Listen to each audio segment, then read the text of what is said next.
السلام علیکم ورحمۃ اللہ وبرکاتہ۔ میرے دوستوں ساتھیوں، امید کرتا ہوں کہ آپ حضرات بخیر ہوں گے۔ اللہ رب العزت ہم سب کے علم و عمل میں، عمر میں، رزق حلال میں خوب برکت عطا فرمائے، تمام مرحومین مومنین کی مغفرت فرمائے، ہم سب کے اہل و قریب کی حفاظت فرمائے، آنے والی نسلوں کو عاشق رسول بنائے، جو ناحق جلوں میں بند ہے اللہ تعالیٰ ان کی رہائی کا سامان پیدا فرمائے۔ جیسا کہ میں نے آپ سے وعدہ کیا تھا، روزانہ ایک نیا مسئلہ لے کے حاضر آؤں گا۔ ایک نیا مسئلہ لے کے حاضر آیا ہوں۔ کسی سائل نے حضور سیدی سرکار اعلیٰ حضرت سے سوال کیا ہے، احکام شریعت حصہ اول صفحہ نمبر 17، 18، 19 پر یہ پورا مسئلہ موجود ہے۔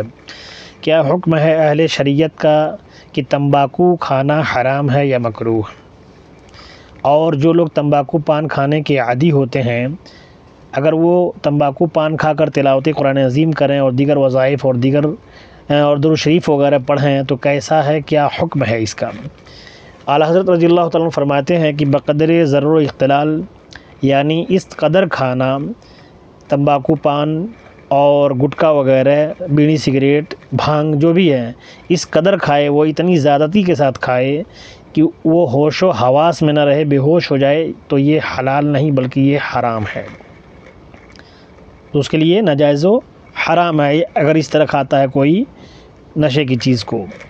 اور فرماتے ہیں کہ اگر اس طرح کی منہ میں بو آنے لگے، اتنا بھی کھائے گٹکا وغیرہ اور اس کو نشہ نہ ہو، یعنی ہوش میں رہتے ہوئے بھی پان، بیڑی، سگریٹ یا گٹکا اس طرح پر کھاتا ہے وہ کہ اس کے منہ سے بدبو آنے لگے تو مکروہ ہے۔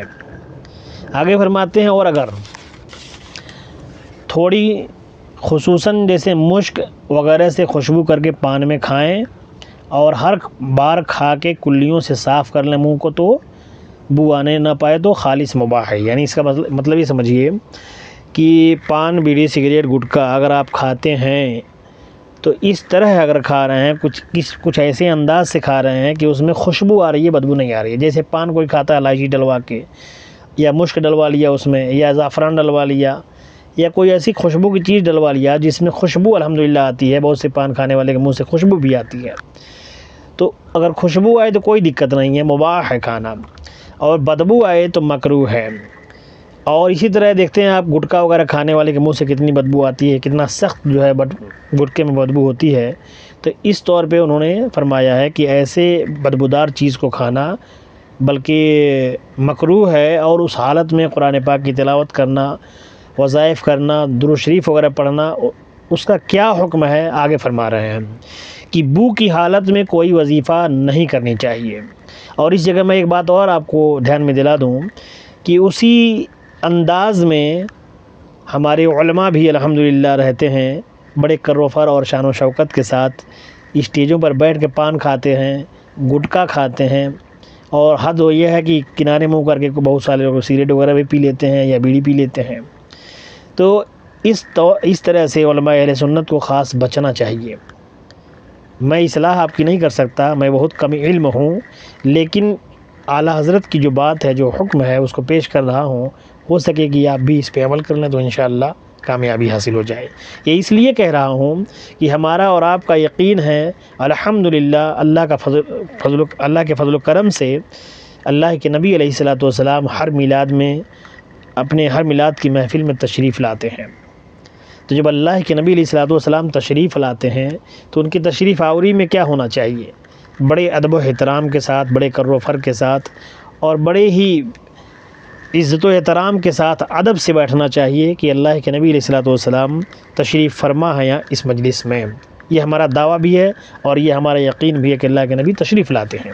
جب اللہ کے نبی اس میلاد میں تشریف لاتے ہیں، اس ممبر پہ تشریف لاتے ہیں، تو آپ کس قدر جو ہے بے ادب ہو جاتے ہیں کہ پان، بیڑی، گٹکا، سگریٹ اس ممبر رسول پر بیٹھ کے کھاتے رہتے ہیں، تھوکتے رہتے ہیں اگلدان وغیرہ میں۔ یہ بڑے ہی افسوس کا مقام ہے، اور چھوٹے سے بڑے تک کو میں نے دیکھا ہے یہ کام کرتے ہوئے۔ ناجائز و حرام نہیں ہے یہ کام، لیکن جب ہمارا یہ دعویٰ ہے اور یہ ہمارا یقین ہے اللہ کے نبی تشریف لاتے ہیں تو ہم کو اس تشریف آوری کا ادب کا خیال رکھنا چاہیے۔ آگے فرماتے ہیں کہ منہ اچھی طرح صاف کرنے کے بعد، اگر گٹکا، پان، بیڑی، سگریٹ کھائے ہیں آپ، تمباکو کھائے ہیں، تو منہ کو اچھی طرح صاف کرنے کے بعد اگر قرآن پاک کی تلاوت کرتے ہیں اور اوراد و وظائف کرتے ہیں تو بہتر ہے، ورنہ سختی سے منع ہے اگر بدبو آتی ہے منہ میں سے تو۔ وہی کہہ رہے ہیں کہ بو کی حالت میں کوئی وظیفہ نہیں کرنی چاہیے، منہ اچھی طرح صاف کرنے کے بعد کرنا ہے تو کریں۔ اور قرآن عظیم تو حالت بدبو میں پڑھنا اور بھی سخت ہے، بدبو کی حالت میں قرآن پڑھنا اور بھی سختی سے منع ہے۔ تو جب قرآن پڑھنا منع ہے تو اللہ اور اللہ کے رسول کا ذکر اور نعت وغیرہ کیسے جائز ہو جائے گا؟ اور کیسے الاؤنسری کرتے ہیں آپ، کیسے نعت پڑھتے ہیں اس حالت میں منہ میں گٹکا وغیرہ پان لے کر کے؟ ہاں جب بدبو نہ ہو تو درود شریف وغیرہ دیگر وظائف وغیرہ اس حالت میں بھی پڑھ سکتے ہیں۔ آگے فرماتے ہیں کہ منہ میں پان یا تمباکو ہو اگرچہ بہتر صاف کر لینا چاہیے۔ اگر بدبو اس کے اندر نہیں ہے، خوشبودار شے کوئی ڈال دی ہے اس میں تو کوئی حرج نہیں ہے، لیکن اگر بدبو آ رہی ہو، بار بار بدبو کی بات ہو رہی ہے، اگر بدبودار چیز اس میں بدبو آ رہی ہے منہ سے، کسی کو برداشت نہیں ہو رہا ہے تو لامحالہ فرشتوں کو بھی برداشت نہیں ہوگا، تو ایسی حالت میں کوئی اوراد و وظائف نہ کریں، نہ نعت پڑھیں، نہ تقریر کریں، نہ الاؤنسری کریں، نہ قرآن پاک کی تلاوت کریں۔ آگے فرماتے ہیں لیکن قرآن عظیم کی تلاوت کے وقت ضرور منہ صاف کر لیں۔ فرشتوں کو قرآن عظیم کا بہت بڑا شوق ہے اور عام ملائکہ کو تلاوت قرآن کی قدرت نہیں دی گئی ہے۔ آگے فرماتے ہیں حضور سید سرکار اعلیٰ حضرت کہ کچھ ایسے فرشتے ہیں جن کو قرآن پاک کی تلاوت کی قدرت حاصل نہیں ہے۔ جب مسلمان قرآن شریف پڑھتا ہے تو فرشتہ اس کے منہ پر اپنا منہ رکھ کر کے تلاوت کی لذت حاصل کرتا ہے، تلاوت کی برکت حاصل کرتا ہے، سبحان اللہ۔ تو اس وقت جب آپ کے منہ میں بدبو ہوگی تو فرشتہ لامحالہ تشریف نہیں لائے گا، فرشتے آپ کے منہ پہ منہ اپنا نہیں رکھیں گے۔ اسی وجہ سے بار بار منع ہو رہا ہے کہ بدبودار چیز کھا کے تلاوت قرآن نہ کریں، ذکر و اذکار نہ کریں۔ اس وقت اگر منہ میں کھانے کی کسی چیز کا لگاؤ ہوتا ہے تو فرشتے کو تکلیف پہنچتی ہے۔ اب حدیث پاک سے ثابت کر رہے ہیں اس کو، رسول کریم صلی اللہ علیہ وسلم نے فرمایا طیبوا افواہکم بالسواک فإن افواہکم طریق القرآن، رواہ السنجری۔ اپنے منہ مسواک سے ستھرے کرو کہ تمہارے منہ قرآن عظیم کا راستہ ہے، قرآن عزیز کا راستہ ہے۔ اپنے منہ کو مسواک سے صاف کرتے رہو کہ تمہارے منہ سے خوشبو آئے اور یہ تمہارا منہ جو ہے قرآن عظیم کی تلاوت کے لیے ہے۔ آگے فرماتے ہیں اذا قام احدکم یصلی من اللیل فلیستق ان احدکم اذا قرأ فی صلاة وضع ملک فاہ علی فیہ لا یخرج من فیہ شیء الا دخل فم الملک، رواہ البیہقی۔ کہتے ہیں کہ جب تم میں کوئی تہجد کو اٹھے، تہجد کی نماز پڑھنے، تو مسواک کرے کہ مسواک کرنے کے بعد جو نماز میں تلاوت کرتا ہے فرشتہ اس کے منہ پر اپنا منہ رکھتا ہے اور جو اس کے منہ سے نکلتا ہے فرشتہ کے منہ میں داخل ہوتا ہے۔ اب برکت کہہ لیں یا قرآن کی تلاوت کہہ لیں، لذت کہہ لیں یا خوشبو کہہ لیں، وہ فرشتے کے منہ میں داخل ہوتا ہے۔ آگے فرماتے ہیں کہ آخری بات کہ فرشتہ پر کوئی چیز کھانے کی بو سے زیادہ سخت نہیں ہے۔ فرشتوں کو سب سے زیادہ تکلیف جو ہوتی ہے وہ کھانے کی چیزوں سے ہوتی ہے، اور آپ کو معلوم ہونا چاہیے کہ اسی لیے مسجد میں لہسن پیاز وغیرہ ایسی بدبودار چیز کھا کے جانا منع ہے۔ کیوں منع ہے؟ جب مسجد میں جانا منع ہے، مسجد میں کیا کرنے جاتے ہیں؟ تلاوت کرنے جاتے ہیں، نماز پڑھنے جاتے ہیں، اللہ کی عبادت کرنے جاتے ہیں۔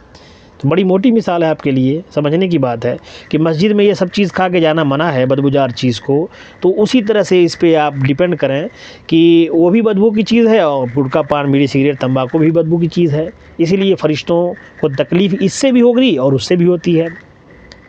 تو آگے فرماتے ہیں کہ جب کبھی مسلمان نماز کو کھڑا ہوتا ہے تو فرشتہ اس کا منہ اپنے منہ میں لے لیتا ہے اور جو آیت اس کے منہ سے نکلتی ہے فرشتے کے منہ میں داخل ہو جاتی ہے۔ الحمدللہ، وہی کہہ رہے ہیں کہ آیت کی برکت کہہ لیں یا آیت کہہ لیں، یہاں لکھے ہیں کہ آیت اس کے منہ میں داخل ہوتی ہے، تو آپ کا منہ رہتا ہے، آپ کی تلاوت رہتی ہے اور فرشتے کے منہ میں داخل ہو جاتی ہے۔ یہ حدیث پاک ہے اللہ کے نبی علیہ الصلوۃ والسلام کی، بیہقی کی حدیث پاک ہے۔ اعلیٰ حضرت نے اس کو دلیل کے طور پہ پیش کیا ہے۔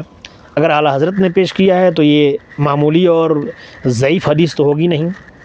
الحمدللہ، آپ اس کتاب کو آپ دیکھیں کھول کر کے اور پڑھیں، خود سمجھیں اس کو میں نے غلط کہا ہے یا صحیح کہا ہے۔ اعلیٰ حضرت نے یہ لکھا ہے کہ نہیں لکھا ہے، احکام شریعت حصہ اول صفحہ نمبر 118 پر یہ پوری بات موجود ہے، تھوڑی سی بات 19 تک چلی گئی ہے، صفحہ نمبر 19 تک۔